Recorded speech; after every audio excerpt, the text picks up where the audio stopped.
ये वीडियो होगी शुरू? हाँ होगी। ये 5 रुपए का सिक्का है और ये पानी की बोतल है। ये जो बोतल है ये यहाँ पे पड़ी होगी,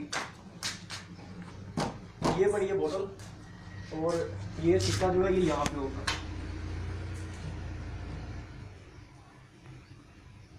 बोतल के नीचे। और मैजिक क्या है? मैजिक ये है कि आप इसमें देखते, अभी आप देखते ही होंगे कि ये सिक्का जो है ये यहाँ पे पड़ा हुआ है, ये सिक्का आपको बोतल के अंदर जो है नजर आना शुरू हो जाएगा, यानी कि बोतल के अंदर चला जाएगा। तो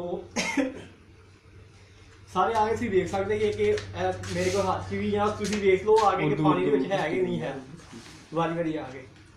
तो ये आप देख लो, है सिक्का पे आइए, ठीक है, ਤੇ ਆ ਉਹਦੇ ਪਾਣੀ ਦੀ ਬੋਤਲ ਪਈ ਹੈ ਤੇ ਵਿੱਚ ਵੀ ਕੋਈ ਸਿੱਕਾ ਨਹੀਂ ਹੈਗਾ, ਯਾਰ ਮੈਂ ਮੂੰਹ ਨਾਲ ਨਹੀਂ ਪਾਇਆ ਹੈਗਾ। उर्दू स्पीकिंग यार, रिकॉर्डिंग हो रही। चलो देख लिया, हमें यकीन है आप देख लिया भाई, कंटिन्यू करें आप इसे। देख लिया अंदर करके आओ ना, देखो जेड़ा बंदा देखेगा उन्हें देख इन्हें साथ करनी है। जाएगा।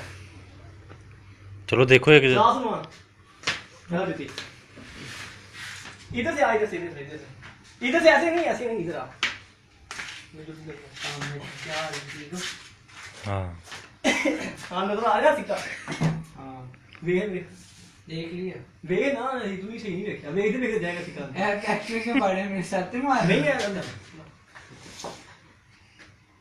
चल मैजिक होना चाहिए। हाँ केवल मैजिक नहीं, मैं कह रहा हूँ, कह रहा हूँ।